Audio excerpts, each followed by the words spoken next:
Grand oral des GG avec Gilbert Collard, député Rassemblement Bleu Marine. Bonjour monsieur le député. Bonjour monsieur le journaliste. Petite question, est-ce qu'il faut augmenter les députés? Non, il faut les diminuer. Leur nombre, mais est-ce qu'il faut augmenter leur traitement? Non, pourquoi? Parce qu'on entend certaines voix, notamment aujourd'hui, dire que les députés doivent être augmentés de façon à ce qu'il n'y ait plus 5000 la tentation. Je trouve que c'est quand même un beau traitement. Hein. Mm-hmm. Combien tu gagnes par mois? Et vous, moi je suis payé par le privé. Et vous, non, pas par l'argent public. Et vous, comment vous disposez de votre... Non, mais c'est pour que nos auditeurs puissent faire un rapprochement. Donc il faut augmenter les députés pour les mettre au niveau des journalistes. Combien tu gagnes par mois? Je continue ma question, monsieur Gilbert La Collard. transparence, elle est pour tout le monde, sauf pour les journalistes. C'est pas une question méchante, mais simplement pour qu'on puisse faire un rapport entre... Mais je l'ai dit déjà plusieurs fois et ça se trouve sur Internet. Bah alors s'il faut que j'aille sur Internet... oui, mais ça, il faut être moderne, il faut vivre avec son temps. Moi je n'ai que mon stylo subversif. Donc un député vit correctement aujourd'hui avec son indemnité et avec son IRFM. Soyons clairs, un député touche un peu plus de 5000 € par mois. Mm-hmm. Et puis, il a l'IRFM, qui est l'indemnité de représentation et de frais de mandat, qui lui alloue à peu près 5000 et quelques euros. Il a 9000 € pour payer les attachés parlementaires. Il ne paie pas le train, il ne paie pas l'avion, et il a une enveloppe pour acheter du matériel. Bon, je veux dire que ça fait 20 KE par mois. On est quand même bien lotis, quoi. Je vois pas. Surtout si tu redonnes à tes enfants que tu embauches comme. Oui, faut-il encore avoir des enfants, ce qui n'est pas ton cas? Ouais. C'est pas mon cas d'avoir des enfants. Des enfants? Bah oui. Vous n'avez du normal? Ils travaillent tous les deux. Je disais ça parce que ce matin, François Fillon, qui était invité d'RMC et BFM TV, disait qu'il n'arrivait pas à mettre de l'argent de côté par mois. Donc. Non, mais c'est pas fait pour mettre de l'argent de côté. Et puis moi c'est un traitement. Enfin, toi tu es avocat, mais et puis moi je suis pour que le député quand même ait une activité professionnelle dans la limite où elle lui permet d'assurer convenablement son mandat et qu'il n'y ait pas de conflit d'intérêt. Qu'est-ce qu'on autorise aux députés et qu'est-ce qu'on leur interdit alors? À l'heure actuelle, il est interdit de recevoir des cadeaux de plus de 100 €, je crois, sans le déclarer. C'est ça, ouais. Il n'est pas interdit d'employer un parent, femme, enfant, qui travaille réellement. Mais à la condition. Alors moi, il y a de cela 2 ans, 3 ans, j'avais proposé qu'on instaure un contrôle du travail. C'est-à-dire que l'Assemblée s'assure qu'effectivement... Mais il existe ce contrôle a priori. Non.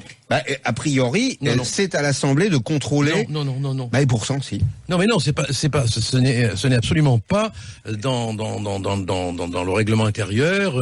J'ai cherché, à moins que j'ai pas trouvé... Oui, si, ça existe.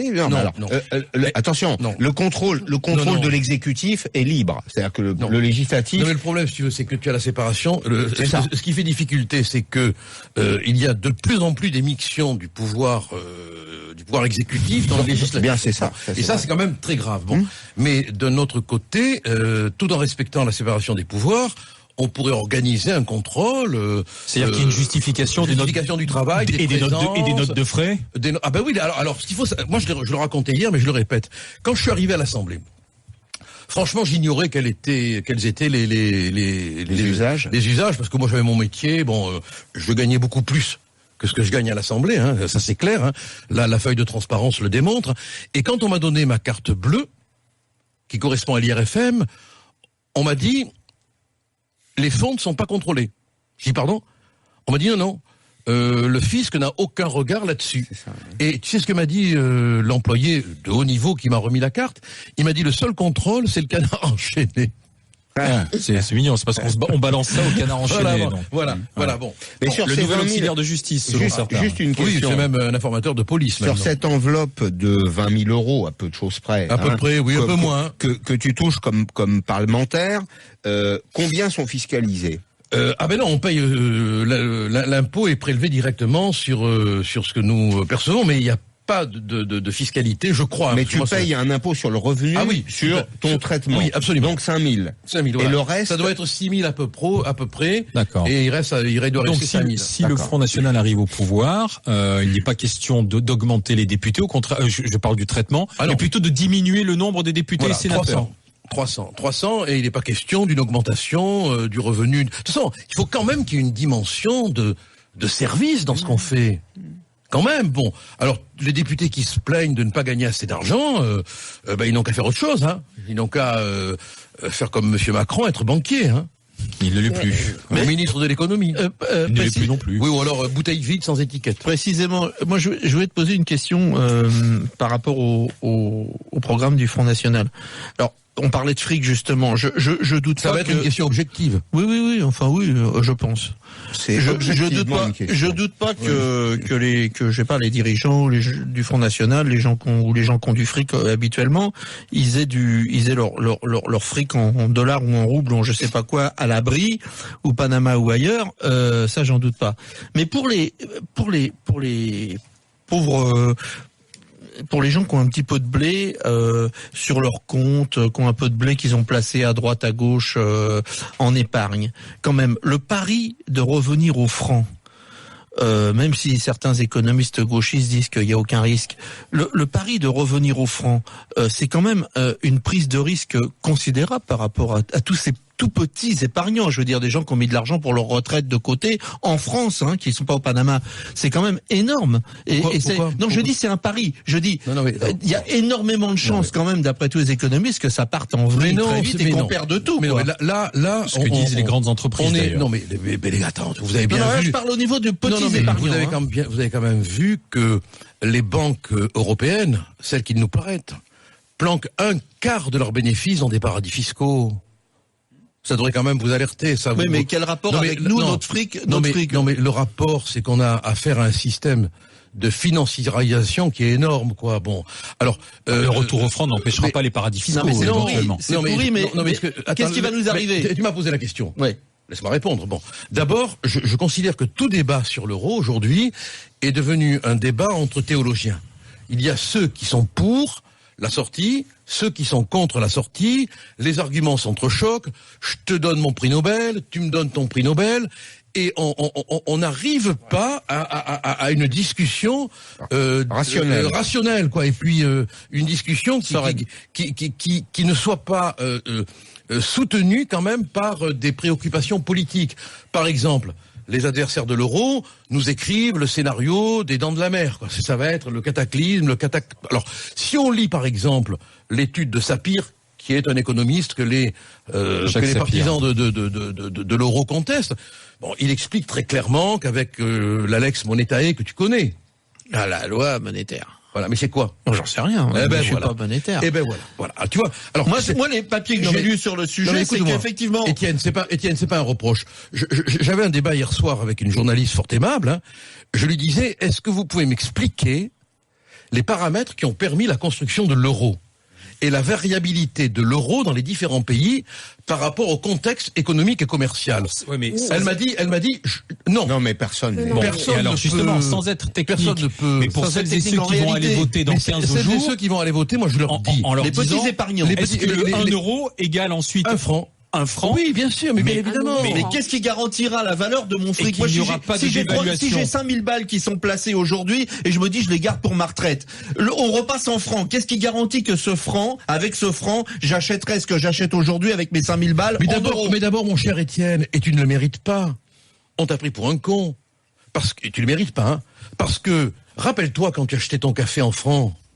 Mais c'est toujours ce retour au Moyen-Âge. Je te parle de 2017. 2017, s'il te plaît. Comment peux-tu intelligemment te permettre de dire que le retour au franc, c'est le Moyen-Âge? Non, je te dis, toi, tu me fais référence au prix du café. Le Moyen-Âge, c'est quel siècle? Je m'en fous. Non, mais Gilbert, pourquoi il n'y aura pas d'évaluation? Pourquoi il n'y aura pas d'évaluation et que les épargnants ne perdront rien et qu'il n'y aura pas d'inflation? Il n'y aura aucune dévaluation parce il va vous l'expliquer s'il veut bien, il y aura un équilibre monétaire parfait. Un franc équivaudra à un euro. Le franc, il sera plus garanti sur rien. Il ne vaudra un euro que dans l'espace que nous aurons déterminé. C'est une plaisanterie, ça.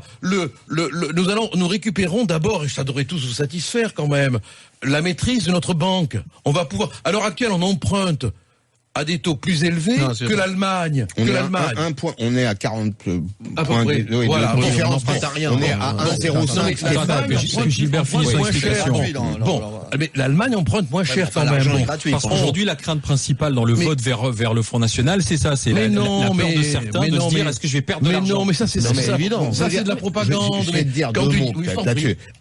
Effectivement, l'euro a été plus favorable à ce stade aux puissances industrielles du Nord, de la même façon qu'il est plus favorable aux rentiers. Et au capital. Et alors, aux rentiers, la rente c'est toujours le capital, mais tu sais, il y a des capitalistes qui sont les retraités allemands, qui sont pas nécessairement très riches, mais cette politique monétaire, elle leur a été favorable. Elle a garanti en même temps le maintien à un niveau stable de l'inflation. Moi, je défends le principe qu'il faut toujours un peu d'inflation, parce qu'on l'oublie, l'inflation à 2% par an, ça enrichit les entreprises, ça leur permet d'investir. Là où il y a, à mon avis, la seule prise de risque dans la sortie de l'euro, c'est la suivante. On revient de l'euro au franc. Bien. En effet, il y a des avantages et des inconvénients. Les inconvénients, c'est que ça déprécie une partie de l'actif. Les avantages, c'est que ça booste notre capacité à produire, à vendre à l'extérieur. Mais, néanmoins, Gilbert, nos boîtes, nos entreprises ont besoin de cash pour investir dans l'innovation. Et c'est là, précisément, que le passage d'une monnaie à une autre peut créer une zone de dépression, ne serait-ce que temporaire, sur 2 ou 3 ans, qui sera très pénalisante. Oui, mais qui est largement compensée par la souveraineté monétaire qui peut l'être. Mais de toute manière, soyons. C'est un pari. C'est un pari. Mais écoutez, moi j'appelle. Donc nous sommes les pauvres. Non, enfin, tu vois, à la limite, si on perd tout. Non, mais je veux dire, c'est un pari. Vous jouez quoi. Non, mais Étienne, à l'heure actuelle, tu sais qui garantit les banques en cas de faillite? Non mais moi, à l'heure actuelle, et depuis l'euro, moi, je n'ai pas de souci. Bon, tu es européiste, tu es associé à ces banques qui planquent un quart de leur capital dans les paradis fiscaux. Je suis très européiste. Mais non, mais quand même, bon, à l'heure actuelle, regarde l'état de la France. Est-ce que notre économie a été, dans notre histoire, aussi mal portante qu'aujourd'hui? On a 2000 milliards d'euros de dette. On n'a jamais eu autant de chômeurs. Ça n'a rien à voir avec mais l'État, ça n'a rien à voir avec tu vas pas me dire comme Hollande, quand c'est l'État, ça coûte rien, non, quand même. C'est une connerie monumentale, évidemment. Évidemment. L'État, c'est nous. Bon, moi, je sais pas, mais quand et on nos voit, enfants. moi, je respecte vraiment, dans le débat sur l'euro, les hommes et les femmes qui me disent, cela m'inquiète. Bon. Parce qu'on sait par toutes les études psychologiques sur la monnaie que tout changement de monnaie a un impact sur la psychologie. Mais regardez dans quel état on est. On n'a jamais été aussi endetté, on n'a jamais été aussi désindustrialisé. Alors Gilbert Collard reste avec nous. Oui, mais c'est en lien aussi. Député Rassemblement Bleu Marine. Question de Joël dans un instant, et puis on parlera d'autre chose que de l'euro, bien sûr. À tout de suite. De toute manière, on fera un référendum. RMC, 10h-13h, les grandes gueules. RMC, Alain Marchal, Olivier Truchot, les grandes gueules. Les GG, les grandes gueules en direct sur RMC avec le député Rassemblement Bleu Marine, Gilbert Collard, qui est avec nous aujourd'hui dans le grand oral des GG. Question de Joël d'Agosséry. Oui, monsieur Collard, sur l'Europe et sur l'euro, combien ça nous coûterait, est-ce que vous avez chiffré, de sortir de l'euro? Et si on revenait après votre référendum à un retour aux frontières, si on sortait de l'Europe, combien ça nous coûterait le retour aux frontières en termes de douaniers, de barrières, je sais pas. Est-ce que vous avez chiffré Mais nous, on est, si je ne me trompe pas, parce que j'ai pas la mémoire des chiffres, j'ai plutôt la mémoire des rimes, on est pour la création d'à peu près 6000 postes de douaniers. Bon. Donc ça peut pas être d'un coup monumental. Et puis, comme de toute manière, on va faire des économies sur beaucoup de domaines, notamment l'aide médicale d'État, qui nous coûte 1 milliard par an, si je ne me trompe pas, à peu près. Oui, là encore, c'est devenu un débat théologique. Bon, mais tout le monde s'accorde quasiment là-dessus. Hein. Bon, on a des. D'abord, je vois pas pourquoi la sortie de l'euro nous coûterait. D'où tenez-vous le raisonnement qui appuie l'idée qu'en sortant de l'euro, ça nous coûterait? Parce que nous ne sommes pas seuls. Aujourd'hui, tout est interconnecté, et on est interconnecté avec d'autres pays, et donc il y aura forcément mais l'interconnexion, enfin quand même, frapper la monnaie, quand même, il y a des pays qui n'ont pas l'euro. Je la raison techniquement. Il y a des pays qui n'ont pas l'euro, mais il y a des pays qui sortir de l'euro, c'est pas comme nos. Regardez, non, pour répondre, démontrez-moi techniquement, et si vous y arrivez, je m'incline, que la sortie de l'euro aurait un effet mécanique de coût. Par exemple, on va prendre. Non, mais c'est à elle que je pose la question. Moi, je crois qu'il y aura la fuite des capitaux immédiate. Attends, Pascal te répond. Mais il y aura, on mettra un Allez, encore une question sur l'euro et puis on passe à autre chose. Pascal, non, mais si tu achètes aujourd'hui ton dollar, si tu achètes ton baril de pétrole en dollars et que la monnaie demain change, tu vas l'acheter en dollars. Or, un franc, si 1 euro se transforme en 1 franc, quand on revient au dollar, on reviendra au cours ancien. C'est-à-dire que pour avoir 1 dollar, il faudra donner 6 francs. On est d'accord. Oui. Donc ça va mécaniquement augmenter le prix du pétrole. Mais de toute manière, comme nous... Non, mais c'est un exemple. Non, mais il y en a d'autres. Mais je te réponds. Mais comme nous, on est décidé fermement à diminuer toutes les taxes sur le pétrole. Ah ben c'est 80%. Parce qu'on considère que c'est un scandale. On s'y retrouve. Hein. Oui, c'est l'essence. Voilà. Mais pour ça, il faut arriver au pouvoir. Qu'est-ce qui dit que Marine Le Pen sera à l'Élysée dans 3 semaines maintenant, un petit peu plus, dans un mois? Mais tout ce qui se passe autour de nous, il y a quelque chose qui est très difficile à analyser parce que c'est de l'ordre de l'infrastructurel psychologique presque. Le système se défait. Le système ne sert plus de point d'appui aux coalitions qui ont permis aux Républicains et aux socialistes, à M. Estrosi et à bien d'autres de s'entendre pour finalement cocufier leur électorat. Mais il a dit que Marine Le Pen fera 50 plus 1 ou fera 51. Oui, mais il y a un effondrement complet de cette entente. Et cela va amener, à mon avis, beaucoup d'électeurs qui n'ont pas encore voté à voter pour nous, et beaucoup d'électeurs qui ont cru de bonne foi que ces gens-là étaient honnêtes, à se détourner d'eux. Je vais prendre un exemple. J'ai été choqué, je le dis, même si ça ne sert pas à mes intérêts, j'ai été choqué de voir M. Valls rejoindre M. Macron. J'ai été choqué, pourquoi? Parce qu'il a apposé sa signature au bas d'un document. Et puis parce qu'il s'est gargarisé, comme la Castafiore, de valeurs républicaines. Ça a un impact. Ça a un impact sur la psychologie des gens. Ils se disent que... À ce moment-là, Gilbert, un parti comme le FN qui, précisément, dont la phrase c'était les mains propres, la tête haute, je sais plus quoi, qui aussi maintenant est la tête et les pieds dans les affaires, il a aussi déçu. Quelles affaires? D'abord, les parlementaires européens. Mais attends, laisse-moi terminer. Tu reprends après. Oui. Laisse-moi terminer. Je veux dire que la façon de se placer hors système, de toujours nous parler du système un peu c'est surtout venu à la suite de Trump, de dire voilà le candidat hors système et nous on est comme là, c'est un candidat hors système. Mais aujourd'hui quand même ce message-là, il faut le faire évoluer, il ne passe plus du tout par rapport à ce que vous êtes. Oui. Vous n'êtes pas hors système, vous êtes à fond dans le système. Je t'écoutais avec beaucoup d'intérêt. D'abord, la preuve qu'on n'est pas dans le système, c'est que tout le système médiatique, caricatural, ça vous a pas échappé, et contre nous, quand tu vois que... Il y a toujours un mec du FN à la radio ou à la télé tous les jours. Oui, mais vous êtes obligés, arrête. Moi j'ai quitté les grandes gueules, c'est pas parce qu'ils faisaient mauvais temps. Bon, arrêtez. Vous voulez qu'on vous dise des vérités? Vous êtes extrêmement présent dans les médias, quand même. Elles vous font... Attendez, si vous voulez des vérités, moi je n'ai peur de rien. Donc je vais les dire. Non plus. Je vais les dire. Je vais les dire. Bon, on est là parce qu'il y a une obligation du CSA. Bon, mais quand tu vois France 2, par exemple, et je suis persuadé qu'il y a des journalistes honnêtes qui en souffrent, et il y en a qui me le disent. Quand tu vois France 2 qui consacre un envoyé spécial, 2 reportages sur le Front National. Ce qui prouve que ça n'a pas d'influence, parce que vous êtes en tête des sondages. Mais non, ça n'a pas d'influence. Mais voilà. Mais il y a une action de propagande. Pourquoi on s'intéresse pas à Méclat et à ses relations? Pourquoi on fait pas un reportage? Ça a été dans tous les journaux. Il se présente pas à la présidence de la République. Il se présente pas à la présidence de la République, quand même. Pourquoi on ne fait pas un reportage sur cet attaché parlementaire socialiste, attaché parlementaire d'un sénateur qui faisait des tweets appelant à l'égorgement et qui était, tenez-vous bien, chargé de l'intégration républicaine au PS. Il doit être viré et condamné. Il va être condamné, mais pourquoi il se présente à la présidence de la République? Mais le Parti socialiste se présente à la présidence de la République.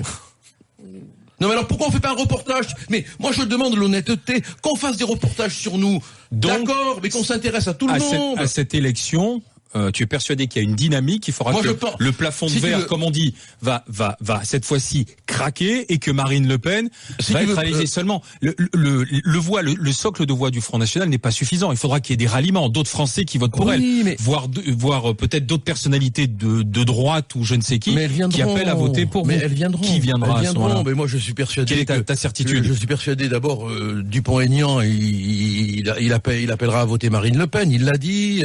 De Villiers, qui quand même représente quelque chose, même si je suppose c'est pas ton meilleur ami, appelle à voter pour nous. Henri Guénaud peut vous rejoindre aussi. Henri Guénaud, il le dit pas, mais on l'entend. Bon, et ainsi de suite. Et surtout, je suis persuadé que dans l'opinion publique politique, il y a une prise de conscience qu'on a essayé vraiment de nous exclure du jeu politique, de nous diffamer, de nous caricaturer toujours, mais toujours, tout le temps. On est des salauds. Macron a dit qu'il fallait nous jeter du pays. SIC. Vous l'avez pas passé sur BFM. Quand même, vous avez souvent des paroles de haine. Est-ce que tu m'as entendu une fois avoir une parole de haine? Excuse-moi. Non, mais le problème, le problème. Cite-moi des paroles de haine.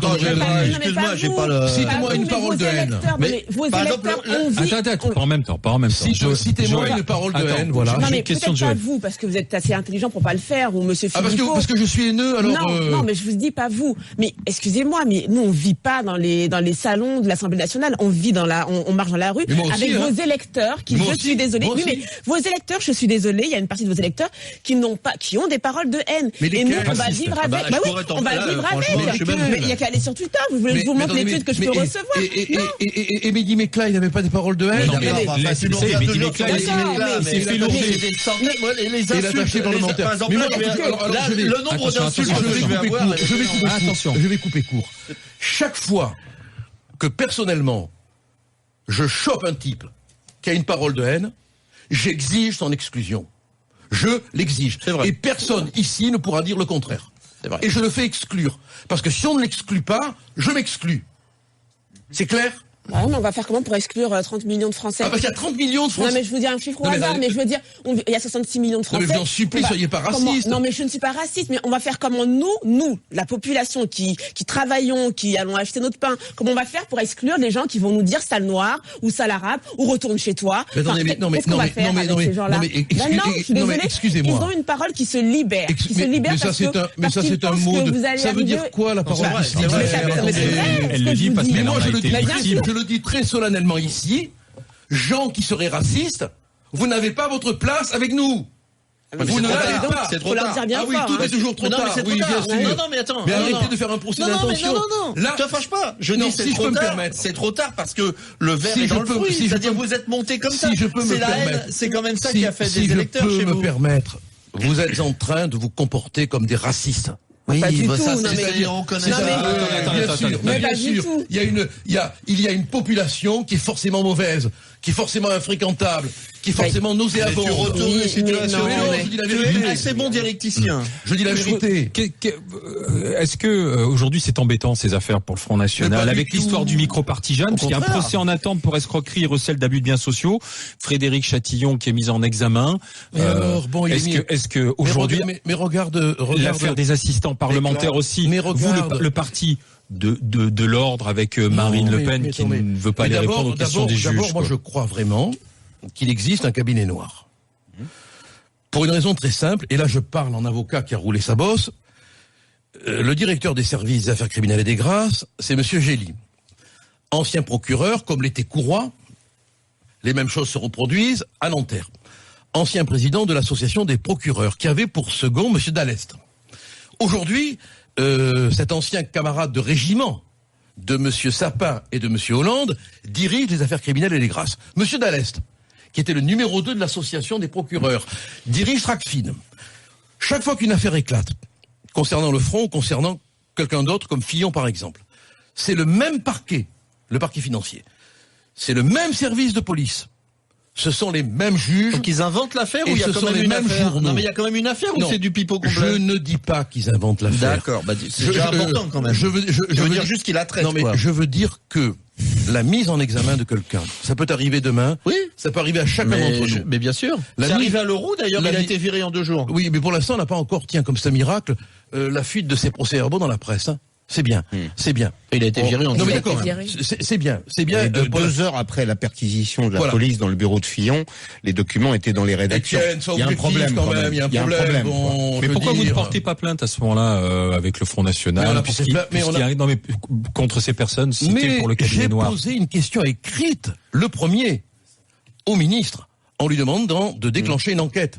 J'attends toujours une réponse. Après, les Républicains, probablement, voyant ma question, on rebondit, mais on peut pas accepter ça. Alors, que quelqu'un soit mis en examen, bon, ça veut dire qu'il y a des indices graves, concordants, qui permettent de supposer. Hein, qui refuse de se rendre aux convocations, c'est embêtant aussi, des fois. Alors là, je vais te répondre.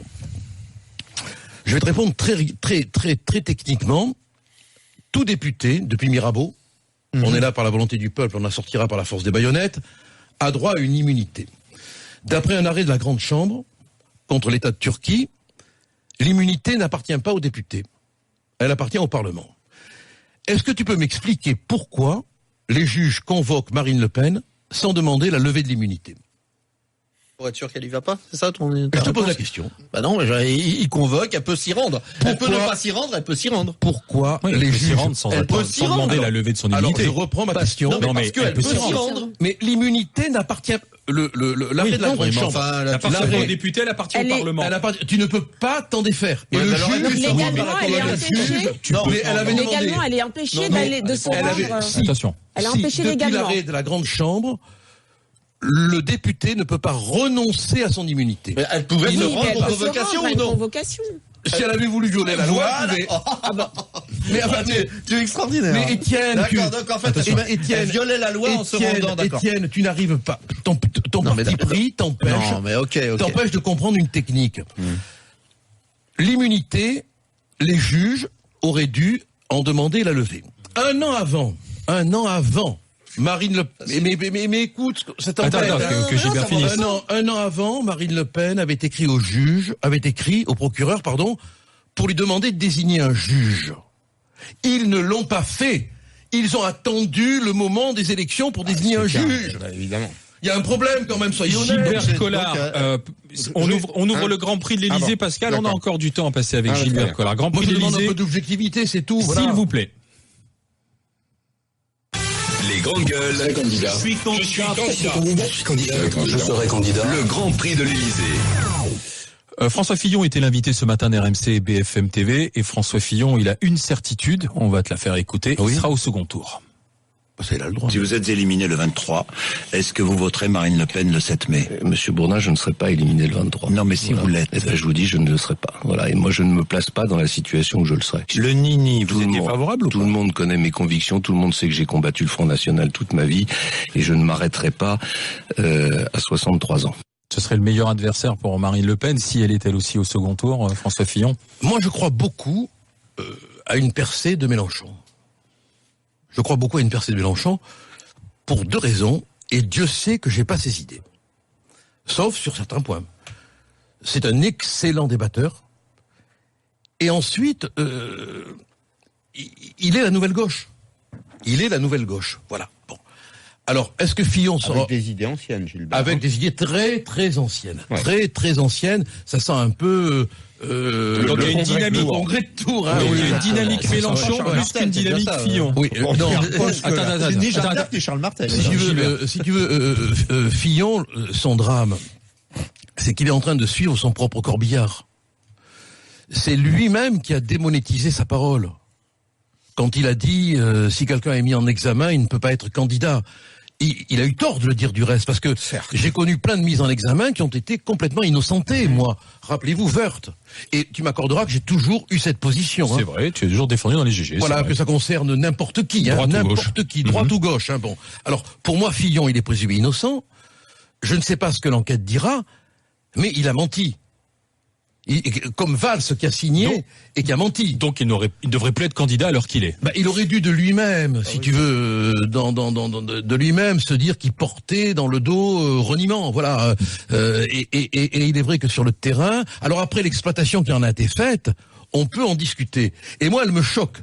Elle me choquerait de la même manière que ce soit Macron, que ce soit Mélenchon ou que ce soit Hamon. Mais aujourd'hui, quand même, dans les discours de Marine Le Pen, etc., la personne qui est la plus ciblée, c'est quand même Macron, qui est le plus allumé dans il est allumé, ça tu l'as dit, oui. Non, mais qui est le plus allumé dans les dans les Pourquoi meetings, vous le craignez autant, Macron? Si après tout c'est Hollande 2, comme Hollande ne s'est pas représenté, il ne devrait pas vous faire peur. C'est un vrai hors-système, par exemple? Non, mais quand il dit j'ai pas d'étiquette, c'est une bouteille vide, enfin quand même. Bon, c'est pas un homme comme un homme de culture politique de la tienne. Pourquoi vous le craignez autant? Mais parce qu'on doit combattre tous nos adversaires et d'autant plus lui plus particulièrement. Non, mais lui on le combat d'abord parce que il veut nous faire chasser du pays, ce qui est déjà une raison pour ne pas trop l'aimer, et ensuite parce que il est complètement le produit du système. Enfin, quand on voit tous les ralliements qui viennent, quoi, c'est le musée ni droite ni gauche. Je comprends pas. C'est l'exemple même du hors système par rapport. Il est moins hors système. Non mais attends, parce que toi tu vois Macron hors système, toi? Ah bah tiens justement. Justement dans le système, enfin ça se voit, bon. Justement, Gilbert Collard. Son numéro 3 vient de chez Drahi. C'est honteux. Il y est pas, le numéro 3 qui vient de chez Drahi. Non, il y est pas. Si. Eh ben il est où alors? Non, il y est pas. Mais il est où? Tiens, justement, puisque tu parles d'Emmanuel Macron, petite image du week-end avec Christian Estrosi.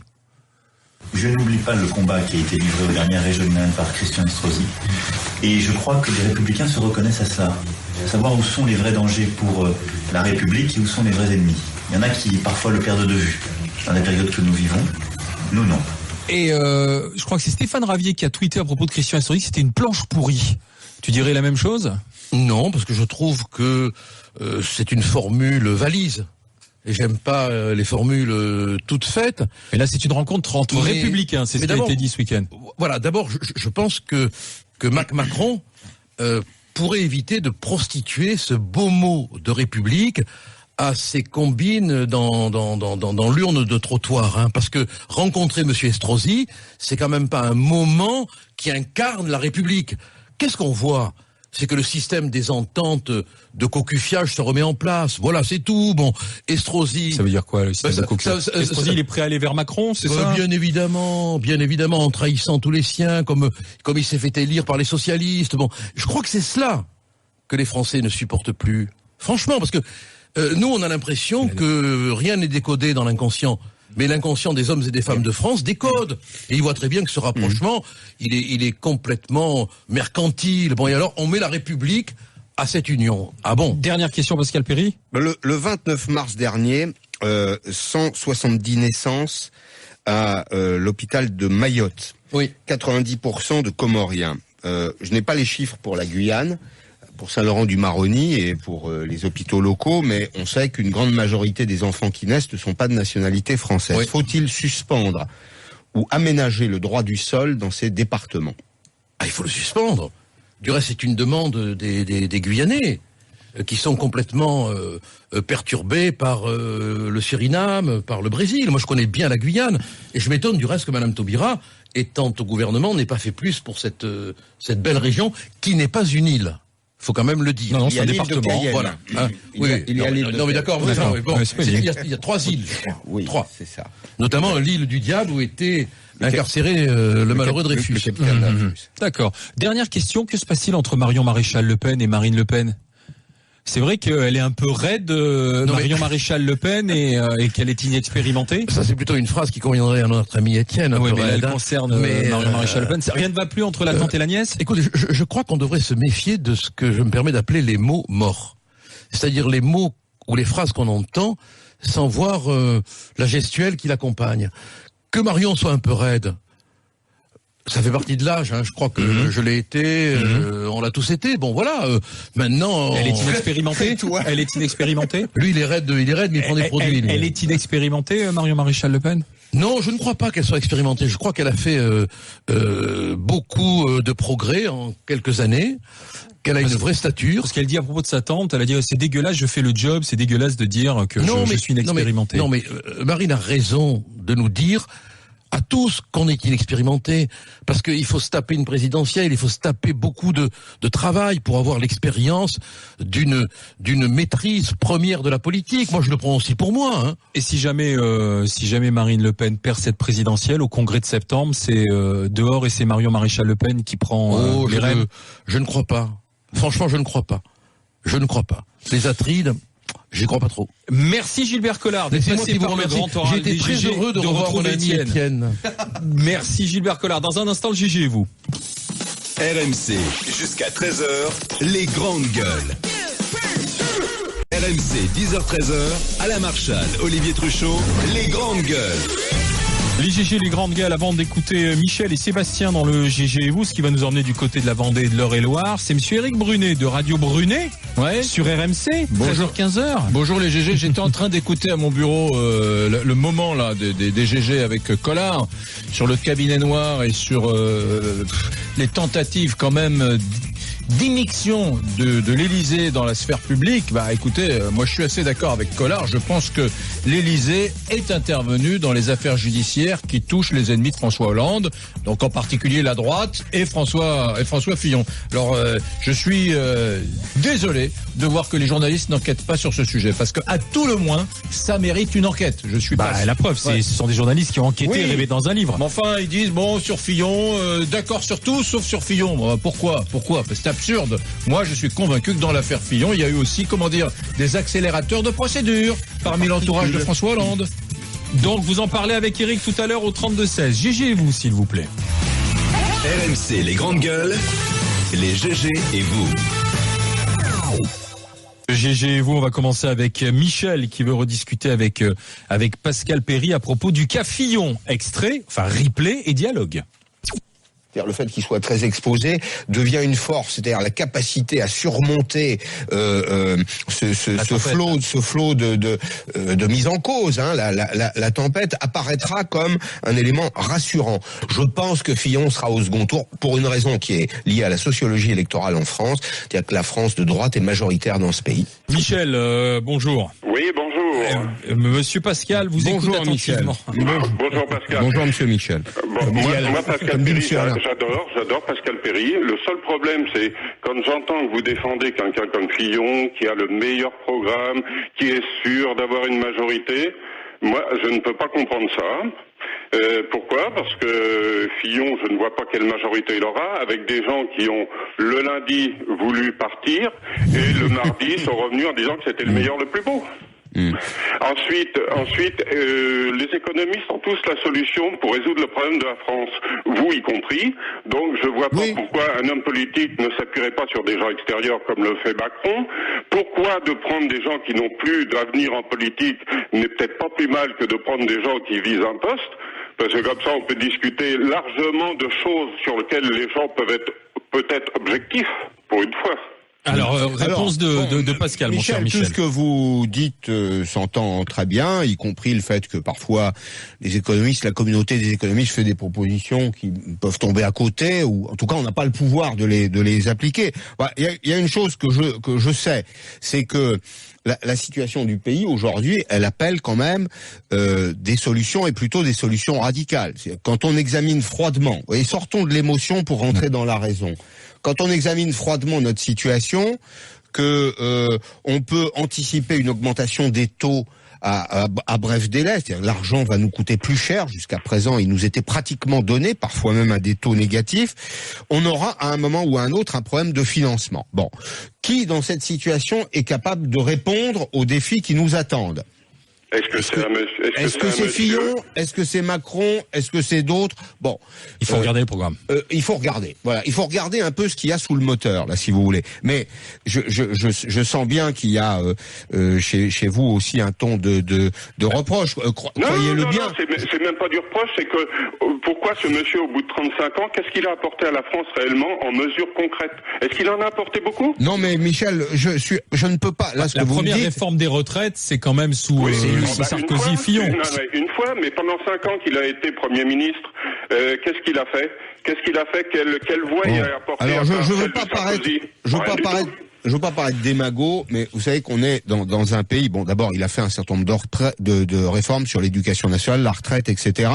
Je suis gêné pour vous répondre parce qu'une fois encore, moi, je ne me serais pas comporté comme lui à titre personnel, donc je ne suis pas son avocat personnel. Je dis qu'il y a des idées dans ce programme qui me paraissent de nature à répondre à la crise aujourd'hui.